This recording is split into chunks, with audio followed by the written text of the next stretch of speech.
जाने क्या काम कर रहे हैं इसको देखेंगे। और इस बार मेरे बड़े नए साथी यहाँ पर जो मिले हुए हैं, मेरे साथ जुड़े हुए हैं, कईयों के साथ मेरा परिचय मैं नहीं जानता था। और इस बार मैं अगर नहीं आता तब भी मुझे ये जानकारी नहीं मिली कि बारों में या गरारा में या बेगूसराय के अंदर में या बरौनी के आसपास में मेरे कितने मित्र मंडली हैं जो फेसबुक में मुझे टच करते, फेसबुक के माध्यम से मेरे विचारों को सुनते हैं। मुझे यहाँ पर आने से ही पता लगा, इससे पहले पता नहीं था इन युवा साथियों के बारे में। मैंने वहां वालों को सिखाया और बताया सत्य क्या है। मैं केवल सत्य के प्रतिपादन के लिए ही काम करता हूँ और इस सत्य से हटाने के लिए, इसी सत्य से अलग करने के लिए बहुत लोगों के ऑफर आए हैं मेरे पास। उसी फेसबुक में आप लोग देख पाए इस्लाम वालों ने बड़ा दावा किया। इस्लाम वालों ने एक दो बार नहीं कई बार दावा किया कि पंडित जी आप वापस आ जाइए। उसमें कुछ रुपया पैसे की भी बात थी, कुछ लोगों ने ऑफर किया है। मैंने कहा कि भाई मैं पैसे के लिए काम नहीं कर रहा हूं, मैं सत्य को जाना और सत्य का प्रतिपादन करने के लिए ही मैं अपने को उत्सर्ग कर रखा हूं। मरते दम तक मुझे सत्य का ही प्रचार करना है, क्योंकि हमारे पथप्रदर्शक हमारे ईश्वर देव दयानंद को भी अनेक राजा महाराजाओं ने धन संपत्ति का लोभ किया।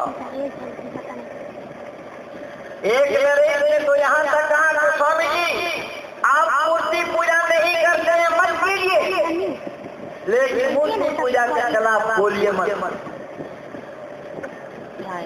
स्वामी जी ने कहा यहाँ से क्या हो,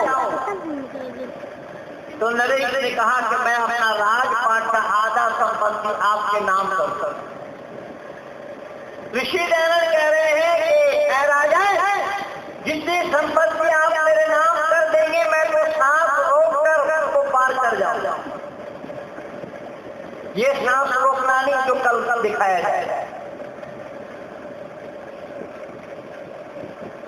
ऋषि दयानंद कह रहे हैं कि मैं सांस रोककर पार कर जाऊंगा आप उस राज को, लेकिन परमात्मा के राज को मैं पार कैसा करूंगा भला। इसीलिए आपके राजपाट की मुझे आवश्यकता नहीं है। नरेश ने कहा कि स्वामी जी इतना बड़ा दानी आपको नहीं मिलेगा। ऋषि दयानंद ने फौरन पलट करके उत्तर दिया, ऐ राजा इतना बड़ा त्यागी भी आपको कोई नहीं मिलेगा। ये थे वो ऋषि दयानंद। कहने का तात्पर्य मेरा ये है बंधुओं कि सत्य को पाने के लिए सब कुछ संभव है, किंतु सब कुछ पाने के लिए सत्य को तिलांजलि देना संभव मानवता भी थी। ऋषि दयानंद कह रहे हैं, भर्तहरि का उदाहरण दिया, निदान नीति निपुणा श्लोक सामने रखते हुए ऋषि व देव दयानंद सत्ता प्रकाश में और संस्कार में भी दर्शाया है। क्या है लोगों, तुम्हारे जीवन काल में धन संपत्ति इस समय आवे या अपनी धन संपत्ति चली जाए, मृत्यु इसी समय हो या वर्षों के बाद आवे, लेकिन न्याय पथ से सत्य के रास्ते से कभी भी विचलित नहीं होना चाहिए। अगर मृत्यु को भी वरण करना पड़े फिर भी सत्य के रास्ते से विचलित नहीं होना चाहिए। ये उद्देश्य की दयानंद का केवल ऋषि दयानंद और लिख रहे हैं, सत्य को बोलना और बुलवाना, असत्य को छोड़ना और छुड़वाना मैं अभी समझता हूं। मैं अपना आदर्श किसी को माना कि मैं सत्य ही बोलूंगा, लोगों से बुलवाने का प्रयास करूंगा, असत्य को छोड़ूंगा और उसे छुड़वाने का भी प्रयास करूंगा। जब लोगों ने मुझे रुपया पैसा का ऑफर दिया तो मैंने इस्लाम वालों से कहा कि भाई आप लोग समझ रहे हैं कि मैं दीन से भटक गया हूँ, दीन से अलग हो गया हूँ, दीन से दूर हो गया हूँ, लेकिन आप लोगों को ये पता तो होगा ही कि दीन से भटकाने वाला भी अल्लाह है।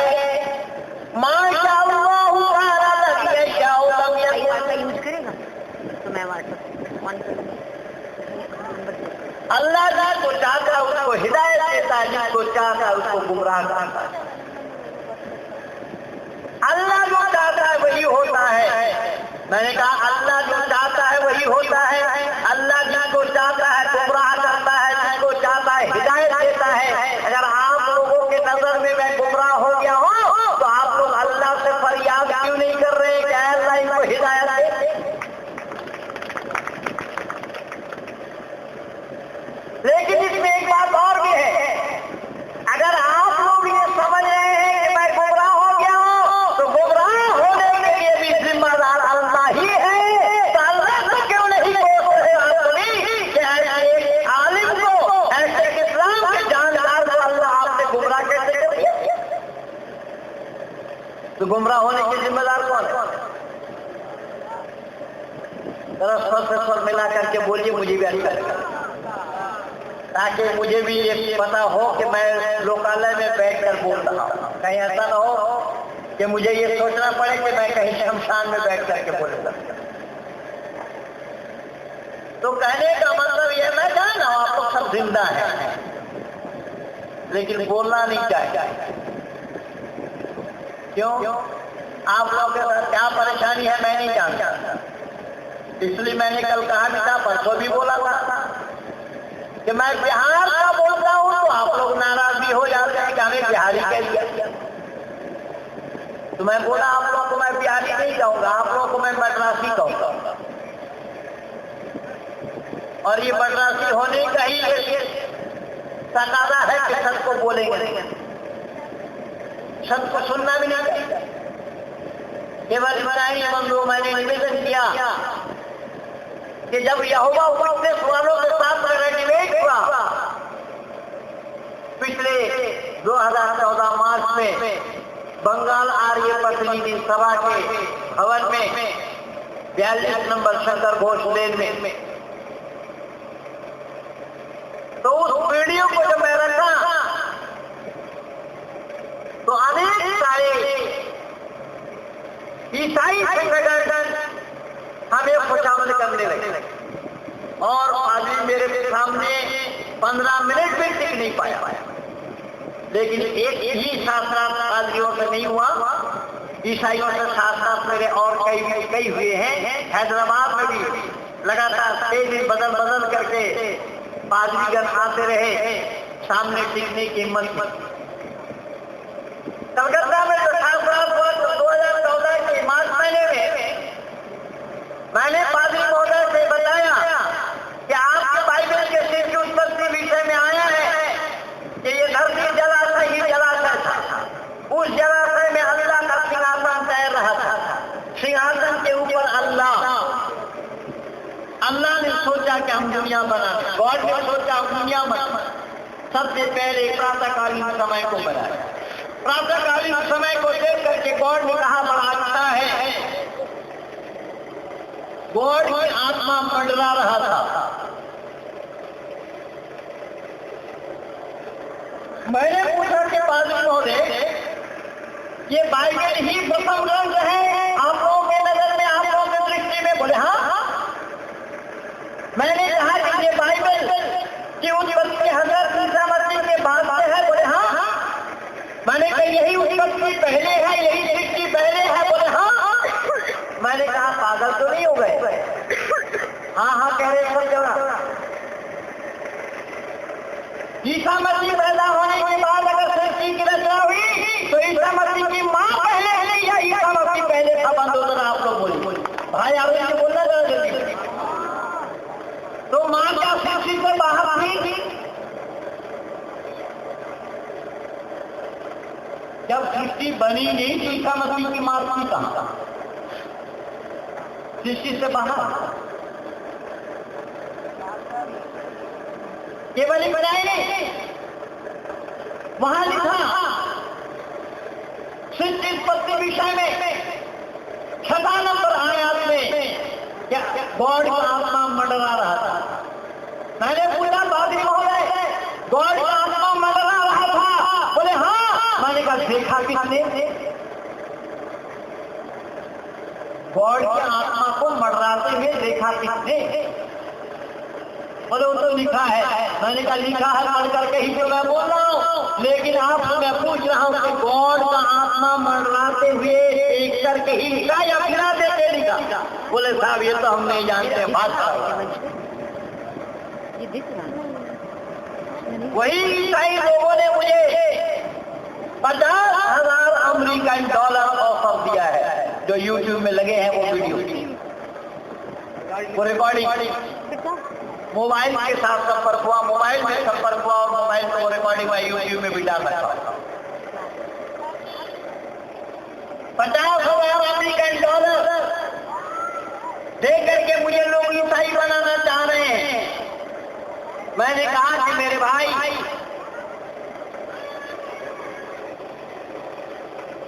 मैं तो जाने वालों को अब तक देखा कि 4 के कंधे पे जाते हैं, ये बहनें तो सब अकेले अकेली जा रही हैं। इसका मतलब जाने में सब सक्षम है। चलो अच्छी बात, जिनको जाना हो निकल जाइए, भोजन तो यहाँ मिलना नहीं है, घर जाकर ही खाना पड़ेगा। वीडियो रिकॉर्डिंग क्या हुआ? अब इधर उधर क्या था, क्या रह गया? अब सुनेगी नहीं भाई, ये किसी को देख रही है बेचारी, है इनका कोई अपना तो उठ करके जाओ इनका।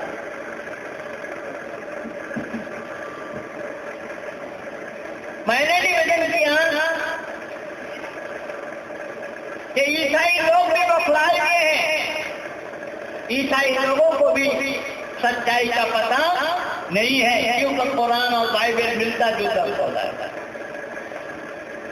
कुरान और बाइबल मिलता जुलता सौदा है। बाइबल में मोहम्मद का नाम नहीं है और कुरान में मोहम्मद का नाम है, क्योंकि मोहम्मद से पहले बाइबल है और मोहम्मद के बाद कुरान है। कितना अंतर हुआ? बाकी आदम से लेकर के हज़रत ईसा तक, ईसा मसीह तक किस्सा कहानी दोनों में एक ही। किस्सा कैसा है, ये किस प्रकार का किस्सा है देखेंगे जरा। कुरान में अल्लाह ने जिक्र फरमाया,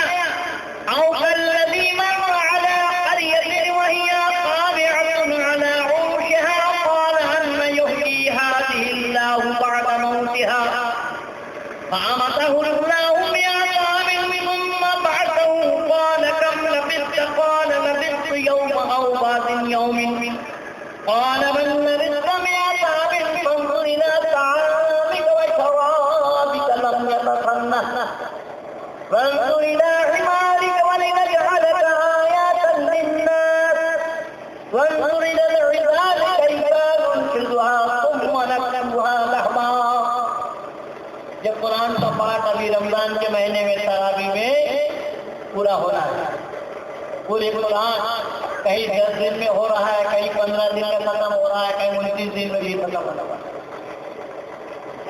पूरे कुरान सुनाए जाएंगे तरावी में। अब लोग कहते हैं कि ये हमारी भावनाओं पर ठेस पहुंचा रहे। आइए, मैं हूँ, रहूंगा, जब तक बोलेंगे मैं तब तक रहूंगा।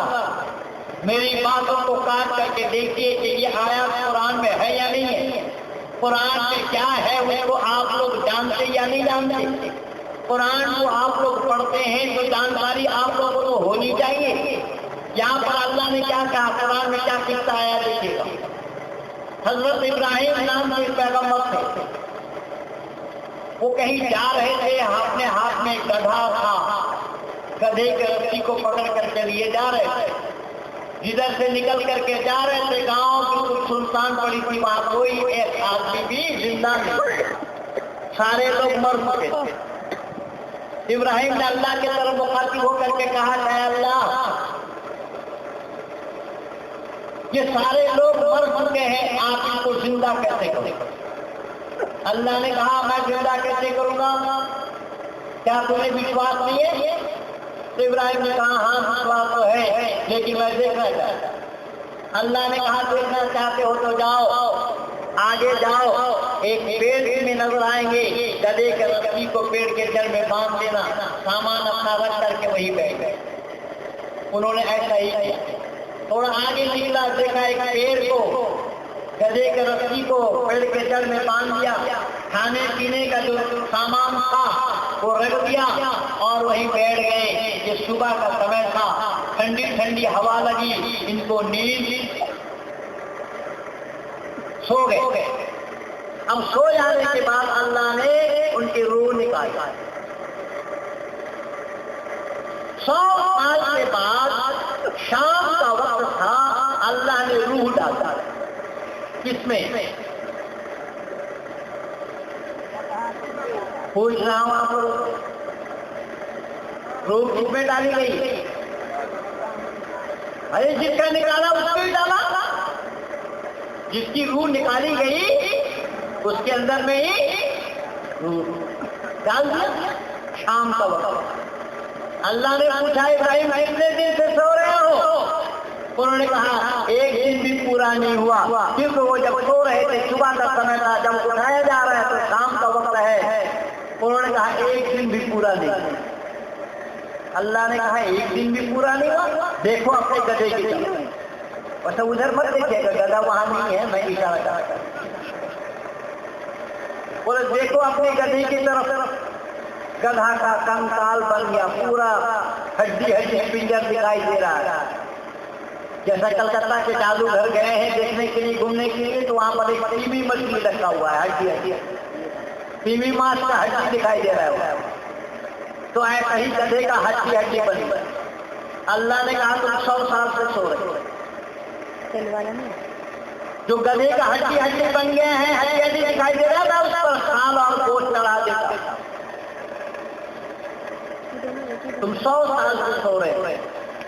लेकिन बंदो कुरान के किस्सा में खूबी की बात ये रही कि इब्राहिम के गधे का तो कंकाल बन गया, लेकिन खाने पीने का जो सामान रखा था वो बिल्कुल तरोताजा रहा, खड़ा गला नहीं। कितने दिन में? 100 साल। कौन सा फ्रिज था भाई वहां पर? किस फ्रिज में रखा गया था वो सामान?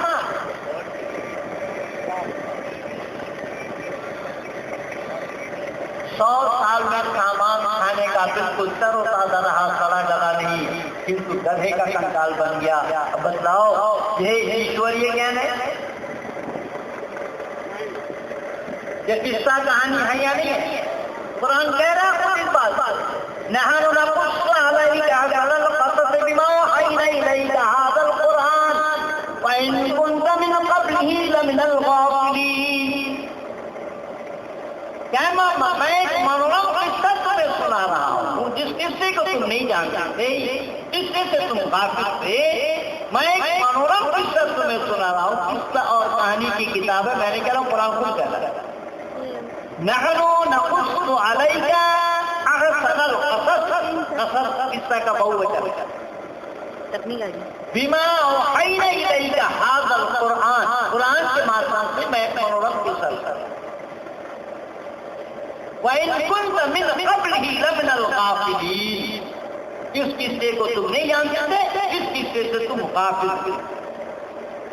वो किस्सा मैं सुना रहा हूं। तो ये संस्कृति भारत की है या अरब की भाइयों? मेरे मुझे सहयोग कीजिएगा, जरा सर से सर मिला करके बोलिएगा अगर आप लोग मेरी बात समझ रहे होंगे तो। जबरदस्ती नहीं, अगर बात समझ रहे होंगे तो सहयोग देने में, संकेत देने में, मदद करने में पैसा लगेगा नहीं। पैसा तो आप लोगों ने दिया ही है, हमारे खजाना बटोरे हैं, बाकी जितना है वो कल दे दे। लेकिन मेरे से सहमति जताने के लिए पैसा लगना नहीं। सही और गलत का निर्णय लेने के लिए मैं आप लोगों को जज के रूप में मानता हूं, और मैं फैसला आप जजों से चाहता हूं कि सही है या गलत, इसका निर्णय आप लोग दें। तो मैंने पूछा कि यह संस्कृति भारत की है या अरब की? अरब। लेकिन कितना बड़ा दुर्भाग्य है कि भारत में भारतीय संस्कृति को मना करने वाले अरबी संस्कृति है और अरब के रहने वाले लोग अरबी संस्कृति को अपनाए हुए हैं, अपनाते हुए ये भारत वालों को मना कर रहे हैं कि योग मत करो। कितना बड़ा दुर्भाग्य है देखिए। मैं पूछना ये चाहता हूं कि नमाज पढ़ने वाली संस्कृति अरब की है या भारत की? योग करने की संस्कृति भारत की है या अरब की? है भारत की। योग के ऋषि भारत नहीं आए, हमारे 6 दर्शन हैं। वेद को तो आप लोगों ने जान ही लिया, 2 दिन वेदों पर बोला गया। वेद एक है मूलतः, उसके 4 कांड हैं, ज्ञान उपासना विज्ञान और कर्म कांड, या ज्ञान कर्म उपासना और विज्ञान, जिसको ऋग्वेद साम और अथर्व के नाम से जाना। वेद 3 भी है, वेद 2 भी है, 1 तो है। 4 बोलेंगे तो कोई गलती भी नहीं है। वेद को 3 कैसे कहा गया? वेद सही कहा गया। वेद 3 क्यों है? किस प्रकार है कि हम और आप जो किताब पढ़ते हैं, कुछ पद में पढ़ते हैं, कुछ गद में पढ़ते हैं, लेकिन वेद की एक ऐसी शैली है, ना वो पद है ना वो गद है, इसलिए वेद को 3 बताया गया।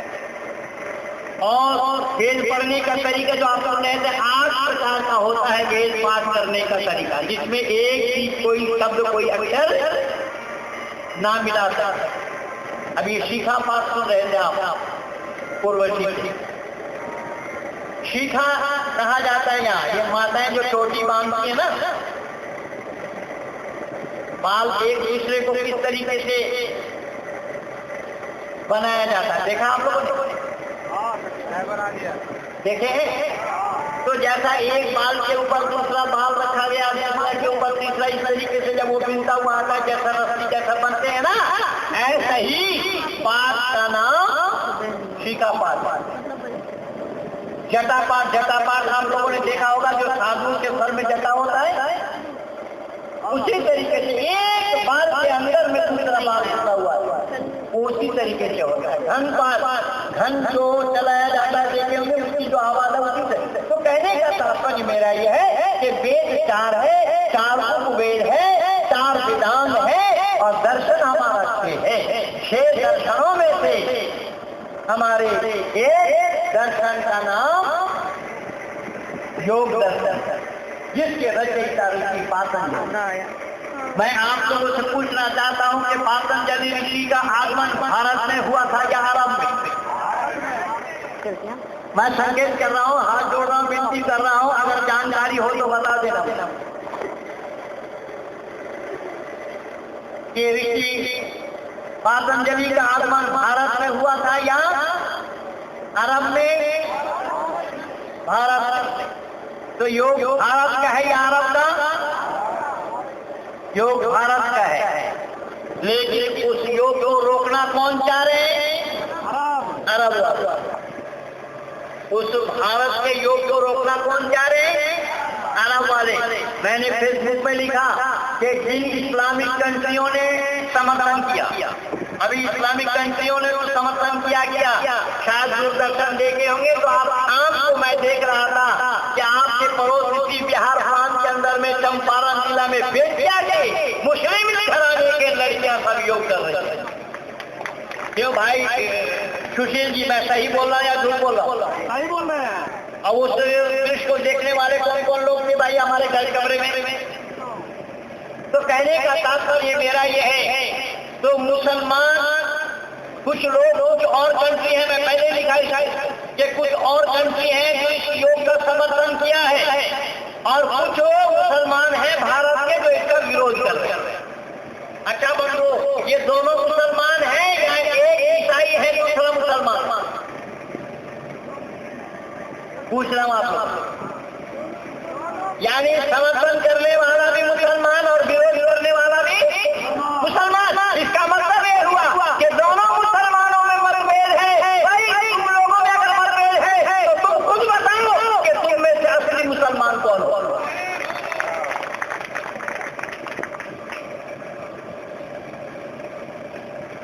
और विरोध करने वालों से मैं पूछूंगा कि अगर योग का विरोध कर रहे हो तो जिन्होंने समर्थन किया तो उनका विरोध करना चाहिए था, उन मुसलमानों का विरोध करना चाहिए था ना कि भारत। और जिन्होंने योग का समर्थन किया उन मुसलमानों से भी मैं कहूंगा कि अगर आपने योग का समर्थन किया तो उन विरोध करने वालों को बताना चाहिए था कि भाई तुम कैसे मुसलमान हो, विरोध क्यों कर रहे हो, हम समर्थन कर रहे हैं। ये होना चाहिए था या नहीं? अब इन मुसलमानों में ही मतभेद है। इन मुसलमानों में असली मुसलमान कौन है भाई? विरोध करने वाला असली है या समर्थन करने वाला असली है? समर्थन करने वाला असली आप कहेंगे तो आपका स्वार्थ है, इसलिए आप समर्थन करने वाले कोई कहेंगे, क्योंकि योग आपका है और आपका समर्थन क्या है, इसलिए आप उसका समर्थन करेंगे। लेकिन सच्चाई ये है कि इस्लाम से योग करना मना है। इस्लाम में योग निषेध है। तो जिन लोगों ने विरोध किया वो इस्लाम के मानने वाले हैं, इसलिए विरोध कर रहे हैं। तो इस्लाम के मानने वाले होने के कारण इस्लाम में अनुमति नहीं है इसलिए विरोध कर रहे हैं। वो तो बिल्कुल ठीक बात है कि इस्लाम में अनुमति नहीं है इसलिए विरोध किया जा रहा है। लेकिन मेरा सवाल कुछ और है कि इस्लाम कहाँ का है, भारत का है या अरब का है? अरब का है। अब अरब का है इस्लाम और इस्लाम के मानने वाले भारतीयों को योग करने से रोक रहे हैं। इसका मतलब तो ये हुआ कि चूहा बिल्ली को आंख दिखा रही है। सही है या गलत? जैसा चूहा बिल्ली को आंख दिखाने लगे, अरे योग हमारा, तुम्हारे कहने पर हम योग करेंगे। अरे तुम्हारा जन्म ही नहीं हुआ था, तुम जब धरती पर आए ही नहीं थे, उससे पहले से योग किसी भारत के ऋषियों ने दुनिया वालों को दिया है। तुम थे कहां? तुम्हारा आगमन ही नहीं हुआ, तुम धरती पर नहीं आए। उससे पहले पतंजलि ऋषि ने योग साधना के लिए मानव समाज को प्रेरित किया और मानव समाज को कहा कि योग एक ऐसी चीज है कि अपने को स्वस्थ रहने के लिए, अपने को निरोग रहने के लिए यही एक साधन है और दूसरा कोई साधन।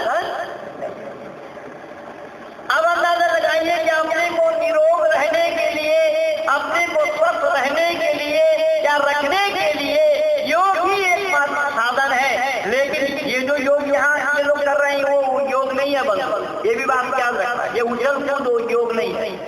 और डांस किया जा रहा है, अब लड़कियां डांस कर रही हैं, वो इसको योग बता रहा है, ये योग नहीं है। पतंजलि ऋषि का योग नहीं है। पतंजलि ऋषि कह रहे हैं कि योग क्या है कि योग सृष्टि वृत्ति निरोधा, जिसके विरोध में जो किया जाए उसका नाम योग है।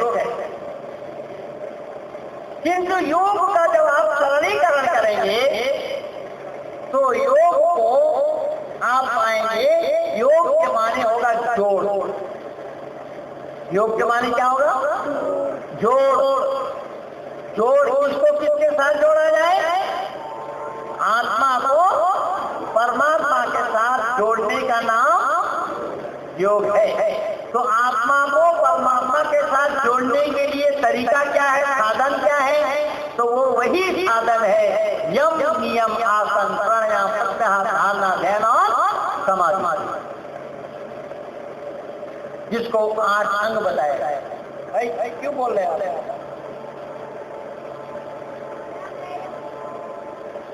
जो 8 अंग बताए गए योग साधना के बिना परमात्मा को कोई पाता नहीं।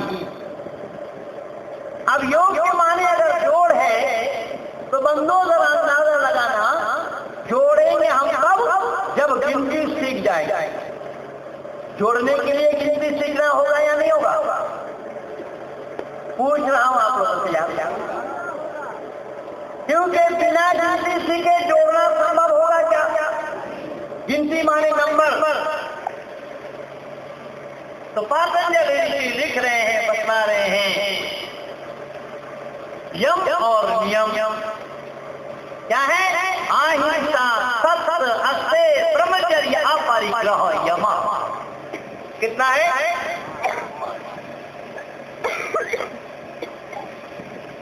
शोक, स्वाध्याय, तत्व, संतोष, ईश्वर का निधान। कितना है?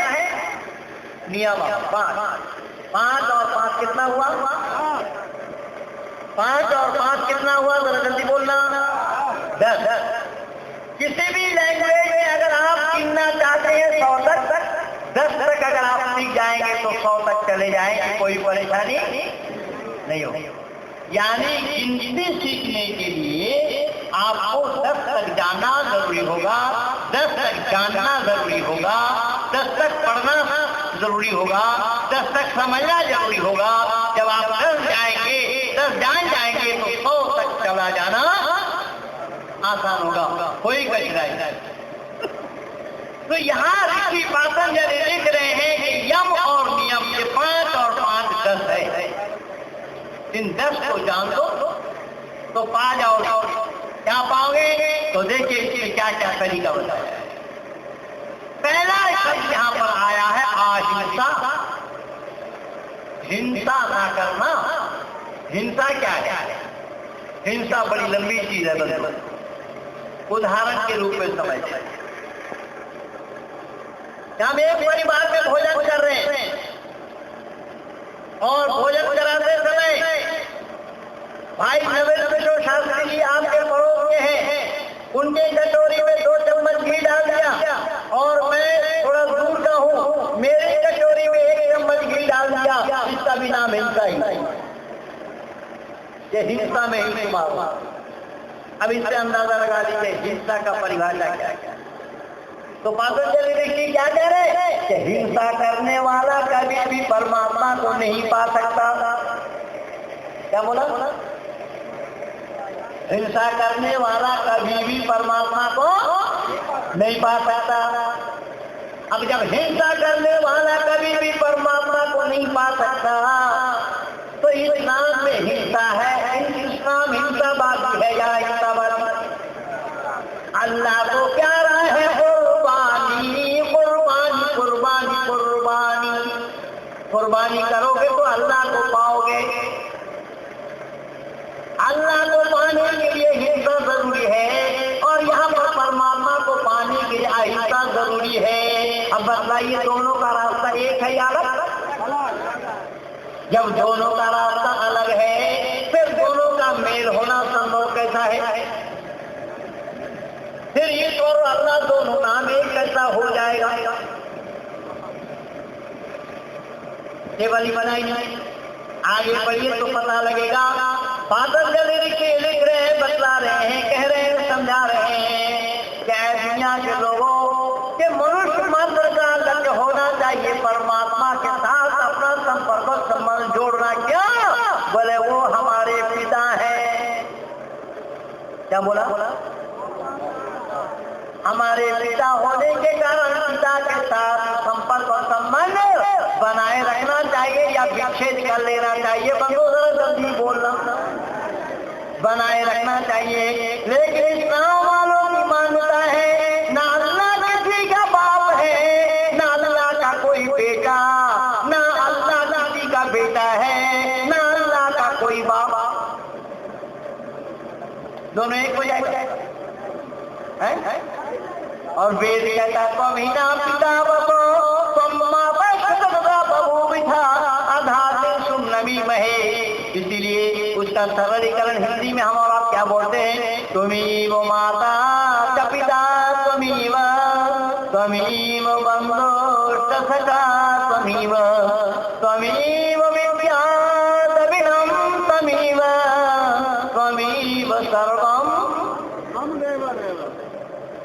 माता पिता बंधु सखा कहाँ गया ये परमात्मा। तो पातंजलि ऋषि लिख रहे हैं, बता रहे हैं क्या है दुनिया के लोगों, ये केवल आर्य समाजियों के लिए ऋषि ने नहीं बोला, न सनातनियों के लिए कहा, न भारतीयों के लिए कहा, मनुष्य मात्र के लिए उपदेश है। मनुष्य मात्र को कहा चाहे मानो तुम्हारे पिता परमात्मा है, वो पिताओं का भी पिता है, इसीलिए पिताओं का पिता होने के कारण उस पिता से अपना संपर्क और संबंध जोड़े रखना है, बनाए रखना है, जिसका नाम योग है। क्या है? जिसका नाम योग है। अगर पिता से तुमने अपना संपर्क को डिस्कनेक्ट कर लिया, जुदाई बना ली, तो जान रखो तुम उस पिता के पुत्र नहीं हो सकते हो, क्योंकि तुम लावारिस ही कहलाओगे। पिता को होने वाला क्या कहा जाएगा? ये लावारिस। ये महिमा नहीं बंधु, मैं निवेदन कर रहा हूँ, ऋषि पातंजलि कह रहे हैं अहिंसा तो पैदा ही सोपान है, पैदा ही सीढ़ी है। हिंसा करने वाला कभी भी परमात्मा को नहीं पा सकता। अब हिंसा का परिभाषा बड़ा लंबा है, मैं केवल संकेत मात्र किया हूँ। जैसा हिंसा ये भी है कि मुझे जितना बोलने के लिए दिया गया, अगर मैं मुझसे 1 मिनट ज्यादा बोलता हूँ तो ये भी हिंसा ही है। लेकिन हाँ ये मत समझिएगा कि मैं हिंसा कर रहा हूँ, मुझे अनलिमिटेड बताया गया है, मैं अपने आप ही निर्भर कर रहा हूँ मुझे कितना बोलना है। इसलिए याद रखिए कि जिनको जितना बोलने के लिए दिया जावे, उनसे 1 मिनट में कोई आगे जाता है, 1 सेकंड भी कोई आगे जाता है, तो 1 सेकंड के लिए भी वो हिंसा में ही शुमार होगा। इसीलिए हिंसा का परिभाषा बड़ा लंबा है। तो पातंजलि ऋषि लिख रहे हैं, कह रहे हैं हिंसा करने वाला कभी भी परमात्मा को नहीं पा सकता। अब हमारे राष्ट्र के माध्यम से, हमारे माननीय प्रधानमंत्री जी के माध्यम से समग्र विश्व के आनंद में योग के साथ मानव मात्र को जोड़ा जा रहा है या जोड़ा गया है। जोड़ने की जो परिपाटी है, जोड़ने की जो योजना है, सबसे पहला पाठ यही बताया जा रहा है, दुनिया के लोगों, विश्व के आंगन में मानव का लाने वालों, कि तुम परमात्मा के संतान हो, तुम्हें अहिंसावादी बनना पड़ेगा, क्योंकि योग में हिंसा की कोई गुंजाइश नहीं। अब बताइए ये काम पुण्य का होगा या पाप का होगा? चित्त निरोध पर बोलिए, चित्त निरोध क्या है? क्या? चित्त निरोध, पतंजलि ने कहा कि चित्त निरोध है योग। चित्त निरोध क्या है उसकी कहते तो साफ। पहले ही बोले नहीं सुने थे क्या? नहीं, अब तो यही बैठे हुए हैं, बोलिए उस पर। बोला नहीं, चित्त के विरोध में जो किया जाए उसका नाम चित्त क्या है, उसका निरोध कैसे करेंगे और ईश्वर कैसे मिलेगा? तो कैसे करेंगे वो तो परिपाटी में आना पड़ेगा, तब का पता लगेगा। भाई बोलो न, बोल रहे हो, इस पर जरा बताओ। सुन लीजिए, पूरा हो जाए तब बोलना। कोई सवाल हो लिख करके दीजिएगा, ऐसा बिटंटा खड़ा मत करिए। अभी आपने कहा पूछने के लिए, तो हमने पूछा। पूछने के लिए मैंने नहीं बोला, कहाँ मैं बोला कि पूछो? कहाँ मैं बोला पूछो? पॉइंट क्या है, बोल क्या है? सारा रिकॉर्डिंग हो रहा है, सब हो रहा है। अब झूठ मैं बोल रहा हूँ या आप झूठ बोल रहे हैं? ये चित्त निरोध क्या है जब योग है तो? अरे यार अभी मैं बढ़ा ही नहीं, मैं केवल अहिंसा पर ही बोल रहा हूँ। सबसे पहला सोपान अहिंसा है। हिंसा करने वाला परमात्मा को नहीं पा सकता, और योग का पहला ही पाठ है, पहला ही स्टेप है, पहला ही कदम है, पहला ही सोपान है अहिंसा। अब विश्व के आंगन में मानव मात्र को जो अहिंसा के साथ जोड़ा जा रहा है, वो पाप होगा या पुण्य? बंद हो जल्दी बोलना। हिंसा करना पाप है या अहिंसावादी बनना पाप है? हिंसा करना पाप है, आया ना? जब पूछा जाए वो नहीं बोलेगा और बितंटा खड़ा है। हिंसा करना पाप है, क्योंकि मैं पहले ही बताया, हिंसा करने वाला कभी भी परमात्मा को नहीं पा सकता। हिंसा करने वाला कभी भी परमात्मा को नहीं पा सकता। लेकिन दूसरे संस्कृति को भी मैंने उजागर किया, दूसरे संस्कृति को भी मैंने आप सबके सामने रखा कि वहां पर हिंसा करने से ही अल्लाह को पाया जा सकता, कुर्बानी देने से सब अल्लाह को पाया जाएगा। अब ये रमजान का महीना चल रहा है, ये रमजान खत्म होने के बाद शव्वाल का महीना आएगा, उसके बाद जुल्हज का महीना आएगा, उसके बाद जुल्हज का महीना आएगा, यानी रमजान के ईद के ठीक 2 महीना 10 दिन के बाद दूसरा एक ईद आएगा जिसको नाम ईद उल जुहा कहा जाएगा। उस ईद उल जुहा के दिन में इस ब्रह्मांड में लाखों और करोड़ों के तादाद में पशुओं के गले में क्या होगा? छुरी चलाया जाएगा, और छुरी चलाया किसके नाम से जाएगा? अल्लाह के नाम से छुरी चलाया जाएगा। और अल्लाह कौन है? तो कुरान साक्षी है, अल्हम्दुलिल्लाहि रब्बिल आलमीन अर्रहमानिर रहीम। तमाम तारीफें अल्लाह के लिए है। अल्लाह कौन है? बोले जो रहम करने वाला निहायत मेहरबान है।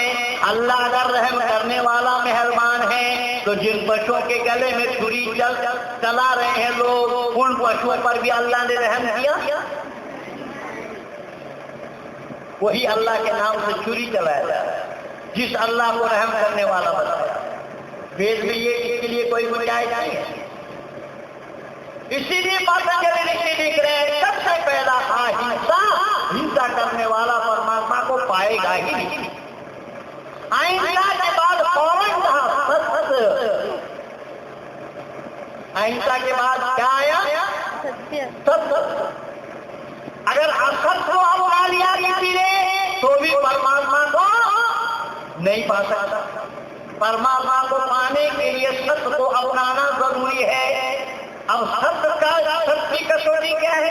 हम कैसे जानेंगे कौन सा सत्य है? तो सत्य की कसौटी यह है जो तीनों काल में बराबर, पहले भी था, अब भी है और आगे भी रहेगा।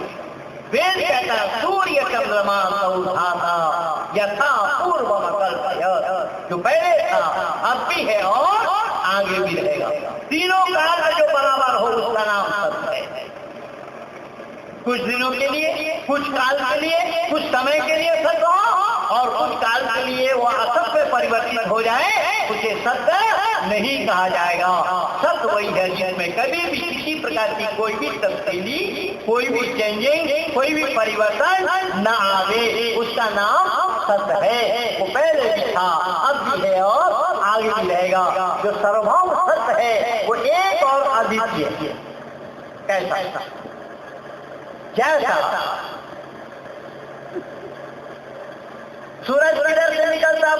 जल्दी बोलना। सूरज पूरब से निकलता है, पश्चिम से निकल सकता है।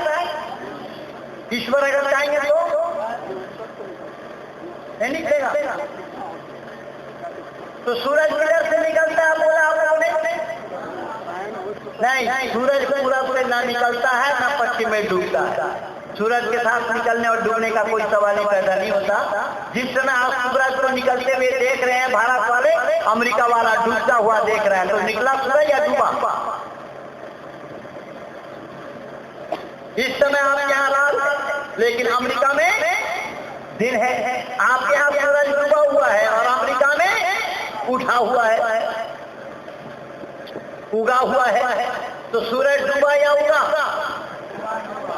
सूरज के साथ डूबने और निकलने का कोई सवाल ही पैदा नहीं होता। यह सार्वभौम सत्य है। दुनिया वालों ने जाना कहाँ सच्चाई? यही कारण बना कि ईश्वर सदन जितने भी सामान है वो सामान पहले है और हमारी जरूरत बाद है। जैसा देखने से पहले सूरज, देखने से पहले सूरज है, और भूख से पहले खुराक है। जब माँ के उदर में बच्चा होता है तो माँ के शिकम में दूध आता या नहीं आता? बच्चा जन्म होने के बाद माँ के शिकम में दूध आता है या बच्चा उदर में है तब दूध आ रहा है? अरे बोलो तो सही। यानी बच्चा के जन्म लेने से पहले बच्चे का खुराक आ गया, यानी भूख से पहले खुराक है, प्यास से पहले पानी है, ये ईश्वर प्रदत्त है। और चलने से पहले धरती है, और धरती पर चलने के लिए ज्ञान है। ज्ञान के बिना चलना संभव नहीं, धरती न हो तो धरती पर आना संभव नहीं। ये ईश्वर प्रदत्त जितने भी सामान है वो सामान पहले है और हमारी जरूरत बाद है। ये सत्य है। क्या इसको कोई अस्वीकार कर सकता है? क्या इससे कोई विरोध हो सकता है? इससे कोई अलग हो सकता है? लेकिन सेकुलरवादी नेतागण कह रहे हैं कि धर्म निरपेक्ष। सेकुलरवादी नेता क्या कह रहे हैं? धर्म निरपेक्ष है। मैंने कहा कि धर्म निरपेक्ष है या सापेक्ष, वो तो हम बाद में विचार कर लेंगे। पहले आप लोग बताइए धर्म है क्या, जिसको निरपेक्ष बोल रहे हैं। ये धर्म का धातक नहीं जानते, मैं दावा के साथ कह रहा हूं। और यूट्यूब में ये सारा काम मेरा किया हुआ है, वहां देख। मीडिया वाले कह रहे हैं कि सभी धर्मों का आदर होना चाहिए, सभी धर्मों का आदर करना चाहिए। मैंने कहा बेशक सभी धर्मों का आदर करेंगे, लेकिन धर्म क्या है वो बता दो, आदर कर लेंगे। तुम्हें धर्म का ही मालूम नहीं, धर्म का ही पता नहीं, तुम आदर किसका करवाना चाह रहे हो? जो सेकुलरवादी नेता कह रहे हैं कि विशेषकर में आपके बिहार में चल रहा इस समय जो आवा हवा, ये सेकुलरवादी अपने को कहते हैं, ये कहते हैं कि धर्म निरपेक्ष, और भाजपा क्या है? हिंदूवादी पार्टी है। हिंदू और हिंदुत्व की बात करे तो वो राष्ट्रद्रोही हो जाए, और जो इस्लाम की बात करे, भारत में रहकर अरब की बात करे, वो राष्ट्रभक्त बन जाए। मैं पूछा यादवों के तिगड़ियों को, लालू प्रसाद यादव, मुलायम सिंह यादव और शरद यादव, ये तीनों की तिगड़ी जंतर मंतर में जब धरना दे रहे थे, जब आगरा में परिवर्तन हो रहा था मंदिरों में, ये तिगड़ियों को मैंने पूछा, ये धर्म निरपेक्ष चिल्ला रहे थे। मैंने कहा कि आप लोगों से मैं पूछना ये चाहता हूँ कि धर्म अगर निरपेक्ष है तो वो हर जगह होना चाहिए या एक जगह? लेकिन ये लोग केवल लोकसभा में, विधानसभा में और राज्यसभा में, ये तीनों सभा में धर्म को निरपेक्ष माना है। घर में अपने पत्नी को पत्नी कहते हैं, पत्नी को मां बोलते हैं। ये लोग बंद होकर जल्दी बोलना जिम्मेदारी के साथ, मां को मां कहते हैं या मां को पत्नी मानते हैं, जरा जिम्मेदारी के साथ बोलना। तो यहाँ धर्म है या अधर्म हुआ? फिर धर्म निरपेक्ष क्या है? ये जानते भी हैं धर्म हो रहा क्या है। इसलिए मैंने निवेदन किया कि ऋषि पातंजलि उसी के साथ जोड़ रहे हैं कि मनुष्य मात्र के अंदर में वृत्ति धर्म की हो, क्योंकि धर्म मनुष्य के लिए है, किसी जीव जंतु के लिए नहीं। इसीलिए हमारे शास्त्रकारों ने कहा, आहार निद्रा भय वैकुनांच सामान्य मेता पशु भी नरनाम धर्म ही देखा पति को भी केशो धर्मे नुना पशु भी समान। शास्त्रकारों ने कहा आहार, निद्रा, भय और मैथुन, ये चार चीज मनुष्य मात्र के लिए है, और यही चार चीज पशुओं के लिए भी है। हम आहार करते हैं, पशुओं को भी चारा डालना पड़ता है। हम निद्रा जाते हैं, पशुओं को भी सोते हुए देखते हैं। सेक्स पावर, संतान उत्पत्ति करने की क्षमता मानव में है और पशुओं में भी है। मानव को डर है और पशुओं को भी डर है, लेकिन मानव मात्र के साथ जुड़ा हुआ है धर्म। किसके साथ जुड़ा है धर्म? मानव मात्र के साथ जुड़ा हुआ है धर्म। मानव उससे अलग नहीं हो सकता। अगर मानव उससे अलग हो जाए तो उसी मानव को पशु कहा जाएगा। धर्मे नहीं ना पशु भी समाना, शास्त्र कहता है। जो धर्म से अलग हो जाता है, जो धर्म को छोड़ देता है, जो धर्म से अपना नाता तोड़ लेता है, वो पशु के समान है। तो मानव में और पशु में भेद तो यही है, माँ को माँ केवल मानव कहता है, या गाय भैंस बिल्ली भी अपनी माँ को माँ कहता है। अरे बोलो तो सही। हाँ जी, माँ को माँ जानता कौन है, मानव या पशु? अगर कोई मानव अपनी माँ को माँ न माने न जाने तो उनका उदाहरण कैसे दिया जाए? उनकी संज्ञा क्या कौन सी दी जाएगी? पशु के साथ। इसलिए शास्त्र का कहना है धर्मे नहीं ना पशु भी समाना। जो धर्म से हीन होता है, धर्म से अलग हो जाता है, धर्म को छोड़ देता है, वो पशु के समान है। और ये सेकुलरवादी कह रहे हैं कि हम सेकुलरवादी हैं, हमारा धर्म निरपेक्ष है। अरे धर्म तुम जानते नहीं हो, उसको निरपेक्ष और सापेक्ष कैसे मान लिया? पतंजलि ऋषि उसी के साथ जोड़ रहे हैं। इसीलिए कह रहे हैं सत्य को अपनाए बिना मानव का लाने का अधिकारी नहीं बनोगे। धर्म मानो ना मानो वो तो मानव के लिए है ही, लेकिन सत्य इसी आधार पर ही धर्म के साथ जुड़ा हुआ है। सत्य धर्म से अलग नहीं है। जो जब सत्य धर्म से अलग नहीं है और सत्य को माना नहीं, धर्म को माना नहीं, तो मानव कैसे हो जाएगा भाई? क्या कपड़ा पहनने का नाम मानव होता है? या भैंस चराने का नाम मानव होता है? या चरवाहा चारा खोलने का नाम मानव होता है? दो हाथ दो पांव हाथ कान नाक रखने का नाम मानव होता है? उदाहरण आइए, आज मौका मिला है, ये अवसर हर जगह मिलेगा नहीं और न हर एक से मिलेगा। मेरे सामने ये क्या रखा है? बंदूक जल्दी बोल। माइक। ये माइक किस चीज से बनी है? लोहा है कि पीतल है, कुछ तांबा भी है? अच्छा, लोहा बनता कहाँ है? जोर से बोलो यार। लोहा कहाँ बनता है भाइयों? खनिज पदार्थ है लोहा। लेकिन जिम्मेदारी के साथ बोलना। भाई अरुण जी जुबान हिला नहीं रहे, हाथ से दिखा रहे हैं जमीन के अंदर। लोहा जमीन के अंदर से निकल। बंधु मैं निवेदन कर रहा हूं, जमीन के अंदर से जब लोहा को निकाला गया, क्या उस समय उसका नाम माइक था? माइक नाम कब पड़ा? क्या बनने के बाद? इसका मतलब लोहा को निकालकर लोहा को संस्कारित किया गया, लोहा पर संस्कार डाला गया। जब लोहा पर संस्कार डाला, लोहा को संस्कारित किया, तब इसका नाम क्या पड़ा? माइक। तो इसीलिए ये भी जान लीजिएगा, जन्म से कोई मानव नहीं है, मानव बनना पड़ता है। इसीलिए वेद कहता मनोभाव हो। अरे तुम मानव ही नहीं बने तो धर्म निरपेक्षता से बन जाओगे। मानव बनो पहले, मानव। वेद कहता मनोभाव, मानव बनना पड़ता है। मानव बनेगा कब? जब मानव को संस्कारित किया जाएगा, जब मानव पर संस्कार डाला जाएगा, तब उसका नाम मानव पड़ेगा, वरना वो पशु के समान।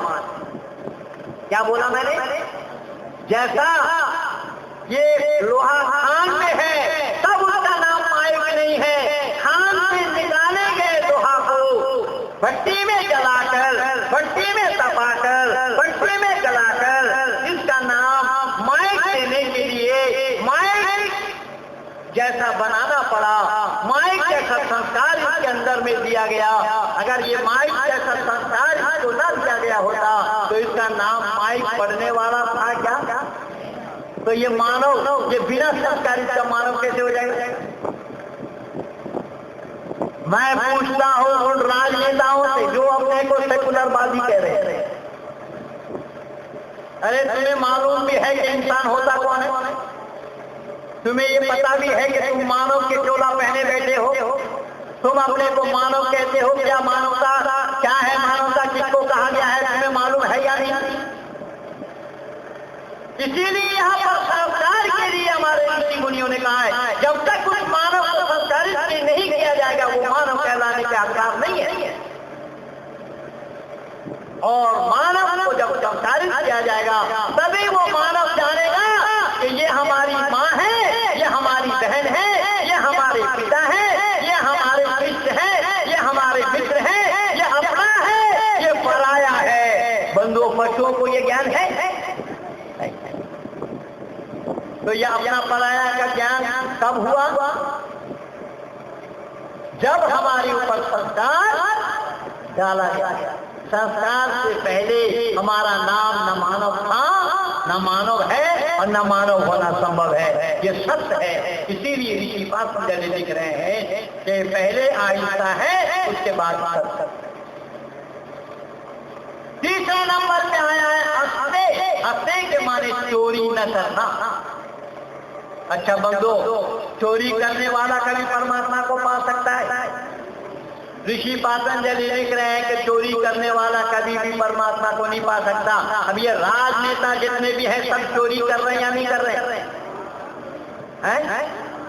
घोटाला पर घोटाला हो रहा है या नहीं हो रहा है? उसमें भाजपा भी शामिल है, वो भी दूध के धुले भी नहीं है। मैं निवेदन कर रहा हूं कि चोरी करने वाला कभी भी परमात्मा को नहीं पा सकता। ये मैं नहीं कह रहा हूं, ऋषि पतंजलि लिख रहे हैं।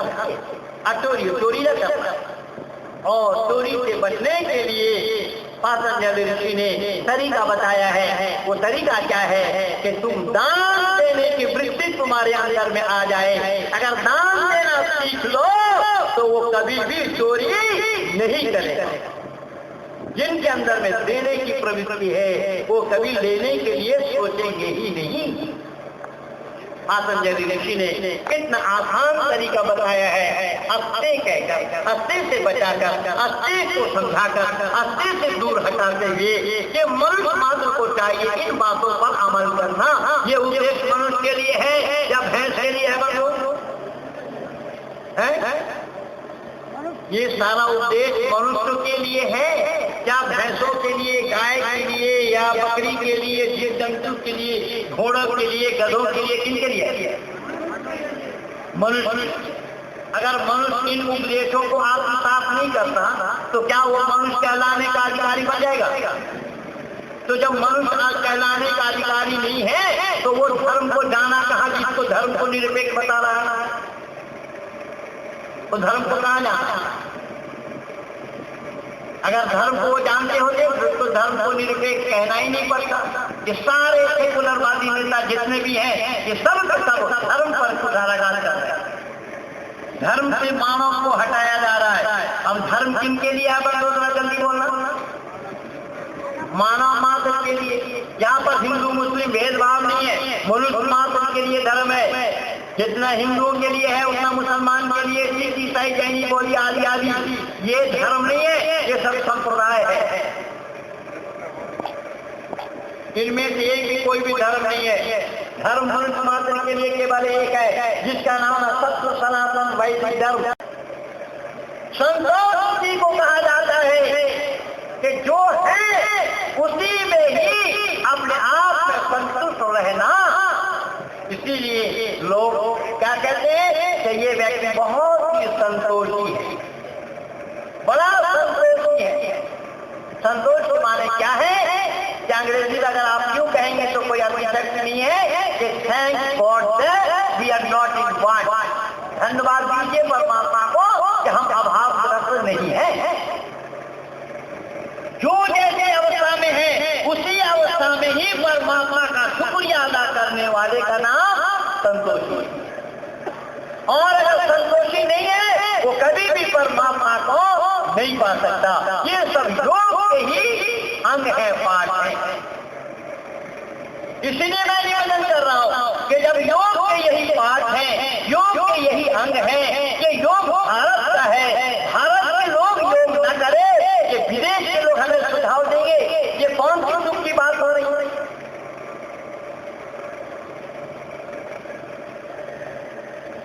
जिनकी संस्कृति भारतीय नहीं थी वो हमें मना कर रहे हैं कि योग ना करो, योग नहीं किया जाएगा। अरे तुम्हें कौन बोल रहा है तुम योग करो? तुम मत करो। तुम्हें किसने कहा था तुम योग करने के लिए? तुम मत करो। तुम्हें नहीं मन मान रहा, तुम्हारा मन नहीं मान रहा, मत करो। लेकिन हमें करने से रोकने का हक तुम्हें किसने दिया? और तुम्हारे यहाँ तो ममानियत है, तुम्हारे यहाँ मना है। ईसाई लोगों ने भी पिछले दिनों में विरोध किया था जब राम ने किया था अमेरिका। मेडिकल सिटी वालों ने भी मना किया। तो कहने का तात्पर्य मेरा ये है कि भारतवासी क्या करे न करे, किसी के सुझाव लेकर के करेंगे, या भारतवासियों को जो अपने विरासत में मिला है ऋषि मुनियों से उस पर वो चलेंगे। बंधु जल्दी बोलना। भारतवासियों को जो विरासत में मिला है ऋषि मुनियों के द्वारा, अग्नि वायु आदि अंगिरा कपिल कनाद पतंजल गौतम जमिनी व्यास आदि ऋषि के द्वारा जो मिला है उस पर ही भारत के लोग अमल करेंगे। क्यों? इसलिए करेंगे भारतवासियों को, भारत के बहुत तक वालों को ही ऋषियों का संतान कहा जाता है। किनका संतान कहा जाता है? ऋषियों का संतान कहा जाता है। और हमारा गोत्र भी ऋषि के गोत्र में ही बताया जाता है। इसलिए बंधुओं, ये दुर्भाग्य है हमारा इस देश का कि जो लोग रहते हैं भारत में, किंतु भारतीयता उन लोगों के दिल में नहीं है। भारतीयता को उन्होंने टच नहीं किया और भारतीयता को वो टच करना नहीं चाहते हैं। कुछ लोग ईरान और पाकिस्तान के तरफ टकी लगाकर बैठे हुए हैं, कुछ लोग रशिया और चाइना के तरफ टकी लगाकर बैठे हुए हैं। वो लोग चाहते हैं भारत को किस तरीके से तबाह और बर्बाद कर जाए। तो बंधुओं, मैंने निवेदन किया कि ये पाठ पूरा होना संभव नहीं है आज, इसको मैं कल पूरा करूंगा। 1.5 घंटा से ऊपर हो रहा है। मैं आप लोगों का समय ले रहा हूं। यदि मुझे अनलिमिटेड छोड़ा गया है, फिर भी मैं लावारिस माल नहीं हूं कि मैं रात भर बोलता रहता। हाँ, इतना तो भरोसा जरूर है कि मैं रात भर अगर बोलता रह जाऊंगा, आप लोग उठने का नाम नहीं लेंगे, आप लोग भी बैठे रहेंगे, लेकिन आपके पड़ोसी लोग ये सोचेंगे कि ये भाई पिंटू जी ने किस मजदूर को बुला रखा है, ये तो नींद हराम कर रहा है। तो पड़ोसियों को भी सताना उचित नहीं होगा। इसीलिए बंधु, मैंने निवेदन किया कि बाकी इसी विषय को मैं कल पूरा करने का प्रयास करूंगा। आज भर मैं यहीं पर ही अपनी वाणी को विराम देना चाह रहा हूँ। लगभग 1.5 घंटा समय मैं आप लोगों का लिया हूँ। अगर कुछ समय ज्यादा दिया तो बंधु याद रखना, अगर समय आप लोगों का ज्यादा मैं दिया हो पर मैं अपना भी तो दिया हूँ ना, तो खेल ड्रॉ चल रहा है।